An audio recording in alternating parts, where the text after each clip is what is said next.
Assalamualaikum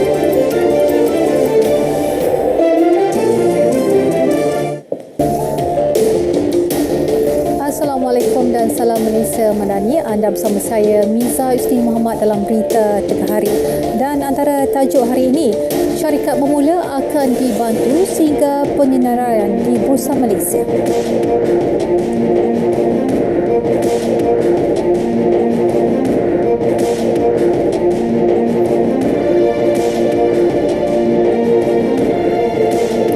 Kerajaan komited menyokong syarikat pemula tempatan bernilai tambah tinggi dari peringkat awal sehingga penyenaraian di Bursa Malaysia. Dan bagi tujuan itu, Perdana Menteri Datuk Seri Anwar Ibrahim memaklumkan syarikat pelaburan berkaitan kerajaan GLIC akan memperuntukkan 1.5 bilion ringgit tahun ini untuk melabur ke dalam syarikat pemula tempatan. Selain itu, pemberian potongan cukai dan penerbitan saham dui kelas akan dibenarkan kepada syarikat tersenarai. My administration is committed to support high value add local startups from early stage right up to listing onto Bursa Malaysia. Towards this,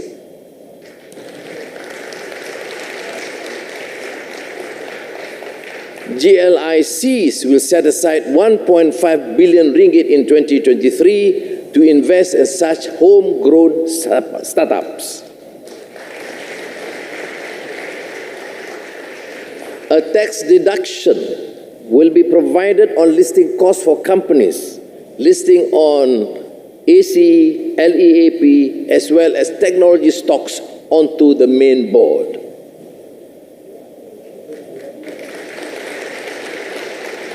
And I think this is the insistence of Wahid. Listed companies will be allowed assistance of dual class shares. Menurut Perdana Menteri lagi, syarikat pemula yang berjaya akan mendapat akses kepada pembiayaan peringkat seterusnya dalam negara agar mereka tidak perlu disenaraikan di luar negara. Beliau berkata demikian dalam ucap tama Invest Malaysia di Ibu Negara. Dalam ucapannya itu, Perdana Menteri sekali lagi menyatakan kerajaan perpaduan sentiasa mengamalkan pendekatan sifar toleransi terhadap salah laku dan rasuah.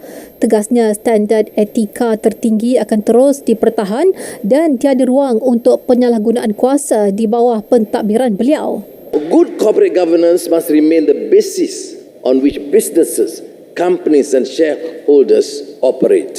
It is also necessary to ensure that good governance provides robust safeguards for investor protection and the stability of financial and capital markets. Baik, kita beralih ke perkembangan banjir di Johor. Situasi banjir di negeri itu semakin baik dengan hanya 8 daerah terjejas setakat hari ini berbanding 10 sebelum ini. Bagaimanapun, daerah Batu Pahat masih merekodkan penduduk terjejas tinggi.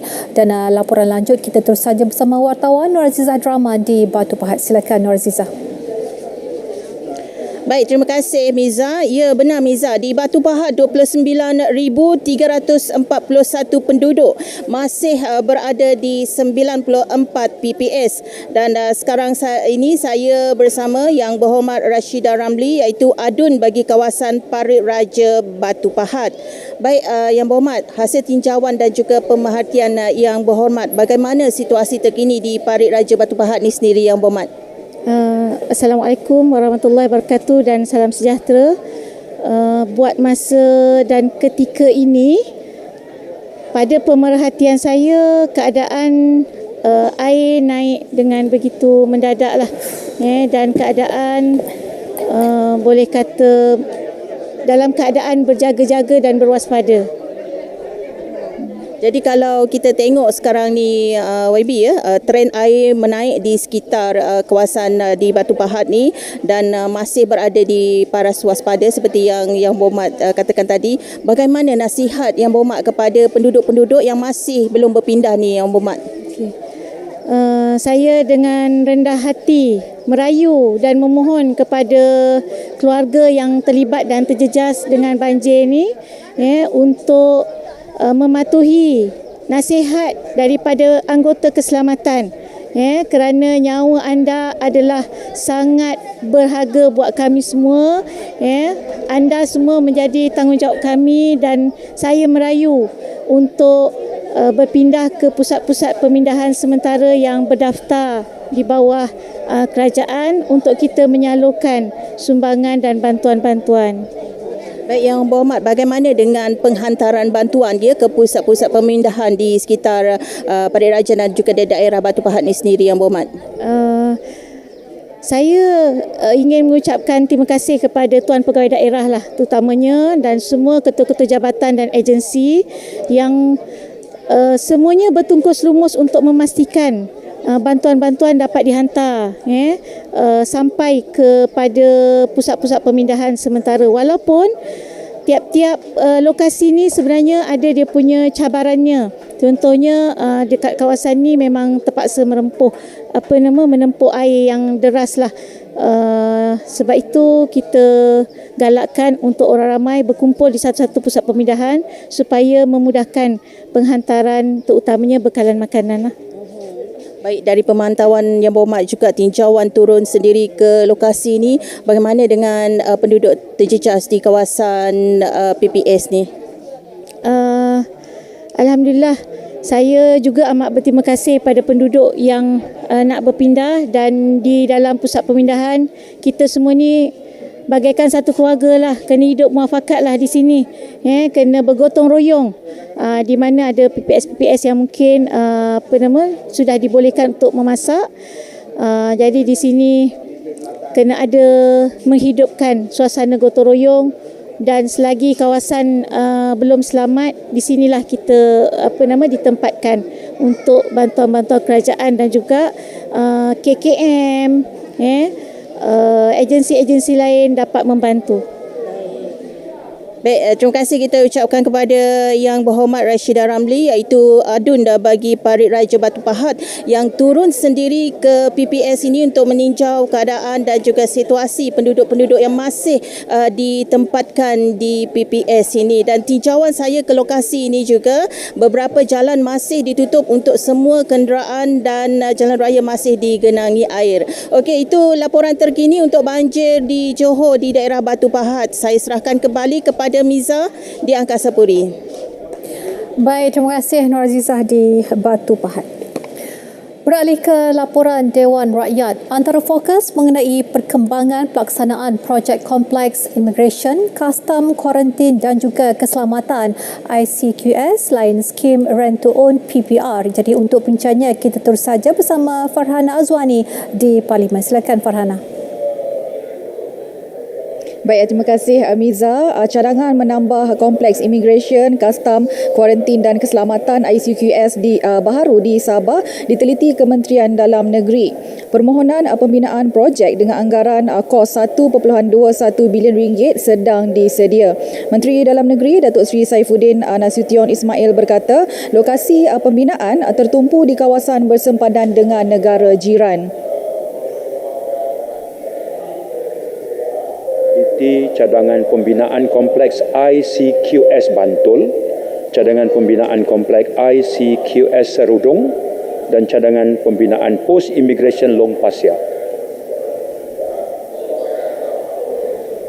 Januari lalu, Perdana Menteri mengumumkan peruntukan RM1 bilion untuk menaik taraf kompleks ICQS di sempadan Sabah dan Sarawak. Baik, ini pula mengenai perjanjian lintas sempadan CBA antara Malaysia dengan Indonesia susulan pembukaan Ibu Negara Baharu Republik itu Nusantara. Datuk Seri Saifuddin memaklumkan ia dijangka di muktamad semasa lawatan Presiden Indonesia Joko Widodo ke Malaysia tahun ini. Bagaimanapun, beliau tidak memberitahu tarikh lawatan berkenaan. Perjanjian itu antara lain meliputi perkara berkaitan pintu masuk baharu selain kawasan yang boleh diakses rakyat kedua-dua negara, juga mengenai elemen perundangan. CBA amat diperlukan bagi mengambil kira faktor keselamatan. Keperluan untuk memelihara kepentingan bersama, iaitu menjaminan keselamatan itu sentiasa kita buat. Dan prosesnya itu pasti akan melibatkan perbincangan berkaitan dengan border crossing. Ya, itu kaedah standard antarabangsa. Dia bukan siapa mula dulu, siapa tak timbul sebab itu. Dia satu mekanisme yang wajib dilalui. Sebab kepentingan menjaga keselamatan sempadan satu sama lain, kalau berlaku umpamanya krisis di negara jiran, kesannya pada kita. Cuba kita tengok yang berlaku di Myanmar. Dia menjadi push factor kepada penduduk dia datang ke negara kita. Ataupun kalau ada konflik di negara-negara jiran kita, ya, seperti Thailand atau Filipina, dia bagi kesan kepada kita. Jadi dalam menjaga kepentingan sempadan, dia pasti melibatkan perbincangan dengan negara jiran, dan dalam proses merangka perjanjian akan ada jawatan kuasa bersama. Dan itu adalah proses yang mengikut standard antarabangsa dalam mana-mana amalan berjiran dan bernegara. Terima kasih. Baik, Dewan Rakyat turut dimaklumkan skim Rent to Own RTO telah dilaksana di 14 projek perumahan rakyat PPR di seluruh negara, membabitkan 6,066 unit kediaman. Dan sejak 2017 hingga akhir Disember lalu, 4,690 keluarga telah ditawarkan skim RTO PPR. Skim RTO PPR telah diperkenalkan pada tahun 2017 dan merupakan skim pembiayaan mudah khusus bagi membantu pemilikan rumah golongan berpendapatan B40 yang telah ditawarkan unit PPR tetapi gagal mendapatkan pembiayaan daripada mana-mana institusi kewangan. Kementeriannya juga sedang meneliti usaha mempelbagaikan skim pembiayaan perumahan bagi membantu golongan sasar terutama B40 untuk memiliki kediaman. Baik, keperluan mewujudkan piawaian kenderaan mikromobiliti sedang diteliti Institut Penyelidikan Keselamatan Jalan Raya Malaysia. Tujuannya menjamin keselamatan penggunanya selain membuka peluang perniagaan kepada pengusaha kenderaan mikromobiliti sewaan.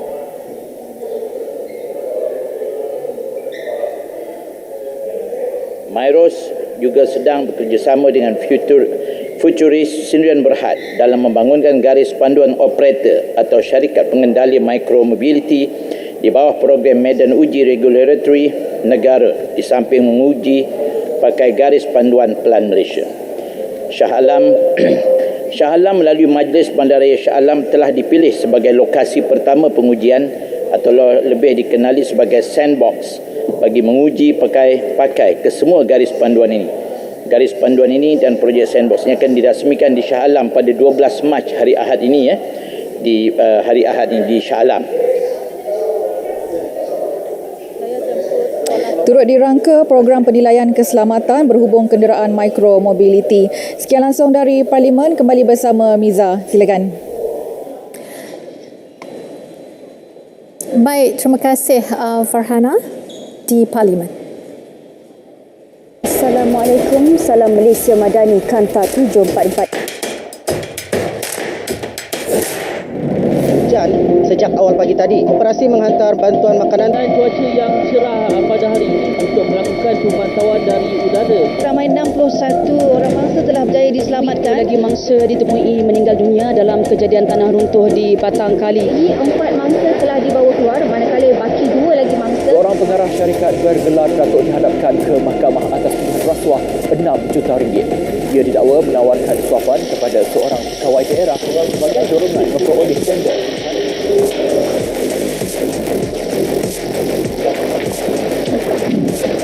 Korban akibat gempa bumi Turkiye dan Syria.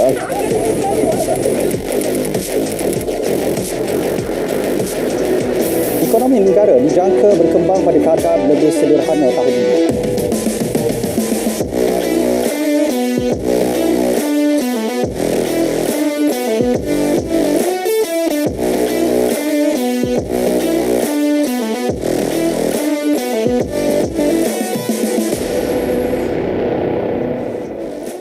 Baik, Kanta 744 berakhir di sini. Ikuti berita perdana selepas ini untuk paparan berita komprehensif. Saya Syarul Islam. Salam Malaysia Madani. Bertemu kembali. Satu pasukan forensik ditubuhkan Suruhanjaya Pencegahan Rasuah Malaysia SPRM untuk meneliti dakwaan penyelewengan yang mengakibatkan UiTM Holdings dan Berhad kerugian sebanyak 157 juta ringgit. Bagaimanapun, Ketua Pesuruhjaya SPRM Tan Sri Azam Baki memberitahu pihaknya belum berhasrat memberikan maklumat lebih lanjut susulan kes berkenaan masih dalam siasatan. Saya nak ingatkan gini lah, kehilangan wang tu tak semestinya kerugian tu tak semestinya akan berakhir ada kes jenayah. Jadi kita kena adil, dan bila kita menyiasat ni kita kena tengok dari semua aspek, dan kita akan umumkanlah hasil pada siasatan kita ini pada satu hari kelak. UiTM Holdings sebelum ini mendakwa jumlah kerugian itu adalah berdasarkan kepada kiraan kerugian sebelum cukai terkumpul selama 4 tahun, iaitu bagi 2017, 2018, 2019 dan 2021. Keuntungan sebelum cukai terkumpul yang dilaporkan bagi 2011, 2013, 2014, 2015 dan 2016 adalah sekitar 26 juta ringgit. Selepas Terengganu, Jabatan Agama Islam Perak Jaib pula melarang ahli politik dan mereka yang tidak bertauliah daripada menjalankan sebarang aktiviti ceramah dan syarahan di masjid dan surau di negeri itu. Penetapan dibuat Jawatankuasa Pengawasan Agama Islam Negeri Perak itu turut melarang ahli Dewan Negara dan mereka yang mempunyai jawatan dalam politik serta pernah menjadi calon pilihan raya. Pengarah Jaib Harith Fazilah Abdul Halim berkata, ketetapan itu dibuat menerusi perkeliling berhubung garis panduan bertarikh 6 Mac 2023 yang diedar kepada pentadbir masjid seluruh Perak. Kita mahu tahu isu masjid ni tempat untuk kita beribadah, kan? Bukan tempat untuk kita jadikan satu medan politik sebenarnya. Jadi kita teruskan dengan fokus kepada keagamaan, dan kalau boleh kita jangan politikkan isu ini, kan? Kita jangan berpolitik di masjid. Yang bersesuaian dalam tu macam ceramah agama yang bawa kepada kebaikan tu memang kita patutlah, tapi kalau untuk berpolitik pada saya bukan satu tempat yang sesuai, bukan tempat yang sepatutnya untuk kita buat macam ceramah politik apa semua. Sebab satu larangan yang sangat baiklah, kerana Jabatan Agama Islam nak memelihara kesucian dan kemurnian agama Islam. Kalau dibenarkan orang-orang berpolitik di masjid, maka ini akan menjadikan satu pecah belah. Pelbagai platform disediakan oleh Kementerian Pembangunan Wanita, Keluarga dan Masyarakat sebagai pengiktirafan dan penghargaan terhadap sumbangan dan juga jasa wanita. Menurut Menterinya Datuk Seri Nancy Shukri, wanita bukan sahaja tulang belakang dalam satu organisasi keluarga, malah turut menyumbang kepada pembangunan masyarakat dan negara. Jadi kita nak siap siagakan seluruh masyarakat untuk mengiktirafkan pemerkasaan wanita ini. Maka kita perlu ingat bahawa wanita ini banyak menyumbangkan kepada pembangunan negara dan mereka sendiri. Kalau kita memberi pengiktirafan ini, mereka sendiri pula akan merasa yakin diri dan lebih bersemangat untuk menimba ilmu lagi untuk kepentingan masyarakat juga. So wanita ni banyak menyumbang kepada negara. Jadi sebab itu perlu untuk kita menganjurkan program seperti ini. Hari ini istimewa lah untuk kita mengingatkan wanita semua, ya. Selamat Hari Wanita, ya. Bertemakan Kasih Wanita, negara meraihkan Hari Wanita 2023 yang disambut serentak di peringkat antarabangsa. Datuk Seri Nancy ditemui selepas menjadi tetamu Selamat Pagi Malaysia di Angkasa Puri. Kira-kira 355 pelajar seluruh Negeri Sembilan menerima bantuan awal persekolahan menerusi program Bantuan Kasih Rahmah Kembali ke Sekolah 2023. Bantuan membabitkan 231 ketua isi rumah yang menerima manfaat sumbangan pembukaan akaun simpanan SSPN bernilai RM100 dan juga beg sekolah. Ini merupakan satu perkara yang baik dan mungkin boleh ditambah bilangan aktiviti tersebut untuk kita meningkatkan lagi tahap pendapatan, dan kita sedia maklum banyak agensi juga yang membantu Dan tapi perkara-perkara ini harus disusun supaya dia berterusan dan sentiasa mendapat pengawalan dan seliaan yang baik. Dan daripada masa ke semasa kita boleh bantu mereka supaya mereka dapat keluar daripada miskin tergar dan miskin di Negeri Sembilan ini. Bantuan Kasih Rahmah merangkumi program Kasih Rahmah kembali ke sekolah tahun 2023, program Bakul Kasih Rahmah dan program You Kasih. Dapat beg, dapat duit. Duit tu nak beli baju sekolah, barang-barang sekolah lah, lain-lain jam tu. Seronok dapat hadiah. Seronok dapat beg, dapat duit. Duit tu nanti nak beli baju, seluar, kasut, soket. Dapat beg baru saya rasa lagi semangat lagi sekolah. Banyak jugalah dapat kata orang tu dapat membantulah persekolahan anak saya. Anak saya sekarang ni pun nak masuk sekolah menengah. Banyak jugalah dapat nak menggunakan kewangan kan. Saksikan Majlis Perasmian Hari Wanita Antarabangsa 2023 yang akan disempurnakan oleh Yang Amat Berhormat Datuk Seri Anwar Ibrahim secara langsung dari Dewan Perdana Felda Kuala Lumpur pada hari Rabu 8 Mac 2023 3.30 petang di TV1, MyTV dan rtmklik.rtm.gov.my.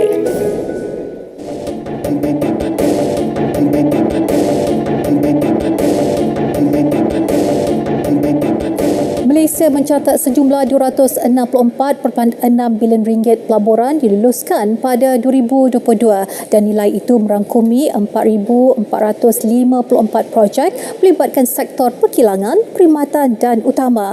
Pelaksanaan projek pelaburan berkenaan berpotensi mewujudkan lebih 140,370 pekerjaan baharu. Menteri Perdagangan Antarabangsa dan Industri Tengku Datuk Seri Zafrul Tengku Abdul Aziz berkata, pencapaian itu bukti keupayaan Malaysia sebagai destinasi pelaburan pilihan. Nilai pelaburan tahunan tersebut juga kedua tertinggi dalam sejarah berbanding 2021.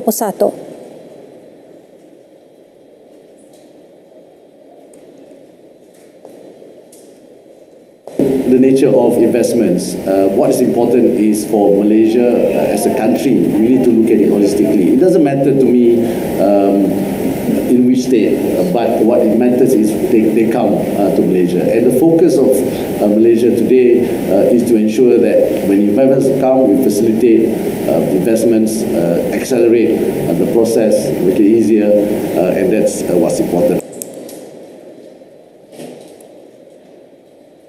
Bursa Malaysia dibuka lebih rendah hari ini mengambil petunjuk prestasi lemah semalaman Wall Street dan pada pukul 12.30 tengah hari tadi Bursa Malaysia susut 5.71 mata kepada 1452.96 mata. Antara saham aktif, Capital A meningkat 7 sen kepada 84 sen, Icon turun setengah sen kepada 9 sen dan Fama Niaga menokok 2.5 sen kepada 33.5 sen. Sementara itu, bagi saham yang mencatat keuntungan pula, Hong Leong bertambah 22 sen kepada RM18.40, Pertama Digital naik 22 sen kepada RM2.42 dan AirAsia X meningkat 21 sen kepada RM1.14.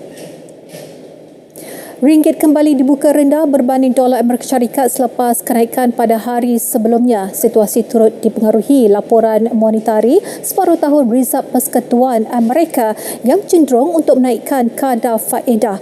Dan setakat 12 hari, ringgit diniagakan pada 4.49 berbanding dolar Amerika.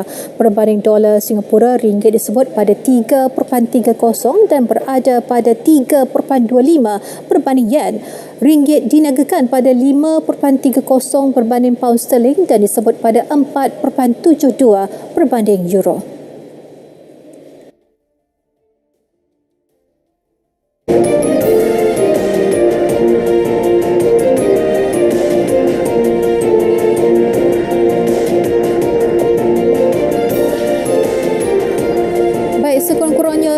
terbunuh manakala lebih 100 lagi cedera selepas satu letupan berlaku di dalam bangunan pejabat di daerah komersial di ibu kota Bangladesh pada Selasa. Letupan menggegarkan aras bawah bangunan 7 tingkat di Gulistan, hub utama barangan borong di Dhaka kira-kira pukul 5 petang waktu tempatan. Pesuruhjaya Polis Dhaka, Kandakar Gholam Farouk berkata pihaknya sudah menyiasat insiden tersebut sama ada ia sabotaj atau kemalangan. Unit pelepusan bom turut dihantar ke lokasi kejadian. Pengarah Hospital Kolej Perubatan Dhaka, Nazmul Islam memberitahu lebih 112 orang dibawa ke hospital berkenaan untuk rawatan. Kebakaran dan letupan bangunan yang membawa maut adalah perkara biasa di Bangladesh berikutan penguatkuasaan keselamatan yang lemah. Berkuat kuasa Jumaat ini, Pusat Pengawalan dan Pencegahan Penyakit CDC Amerika Syarikat akan memasukkan syarat ujian wajib COVID-19 bagi pelawat dari China. CDC bagaimanapun buat masa ini enggan mengulas mengenainya. Di sebalik langkah itu, Amerika akan terus memantau kes di China dan seluruh dunia. Minggu lepas, Jepun memasukkan syarat sama di mana semua pelawat sebelum ini perlu menjalani ujian COVID-19 setibanya mereka dari China. Pada awal Januari, Amerika serta negara-negara lain termasuk India, Kanada, Itali, Jepun menguatkuasakan langkah baru susulan keputusan Beijing memasukkan dasar sifar COVID-19. Ia mewajibkan penumpang udara berusia sekurang-kurangnya 2 tahun untuk mendapatkan hasil ujian COVID-19 negatif tidak lebih daripada 2 hari sebelum berangkat dari China, Hong Kong atau Macau.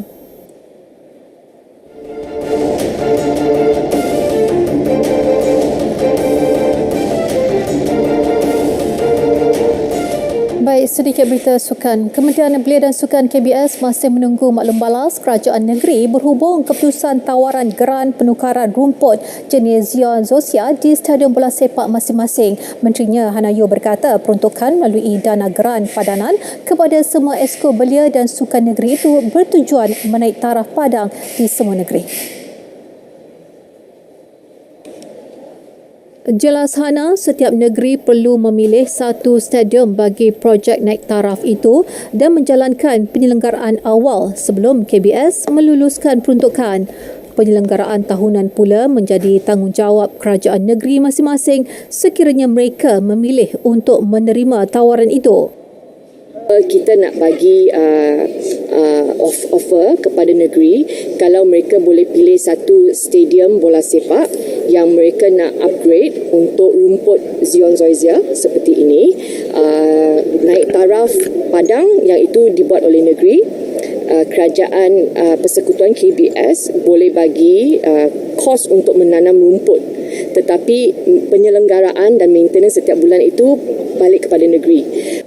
Tambahnya, tawaran itu dibuat ketika mesyuarat pertama KBS bersama Exco setiap negeri Januari lepas dan keputusan dibuat dijangka dimaklumkan dalam mesyuarat kedua akan datang. Beliau ditemui ketika melawat sesi latihan terakhir skuad Malayan Tigers B20 di Padang FAM semalam. Baik, berita tengah hari berakhir di sini. Dapatkan perkembangan sahih sepanjang masa melalui portal berita rtm.com.my yang sahih di RTM. Dengan itu, Assalamualaikum dan salam Malaysia Madani.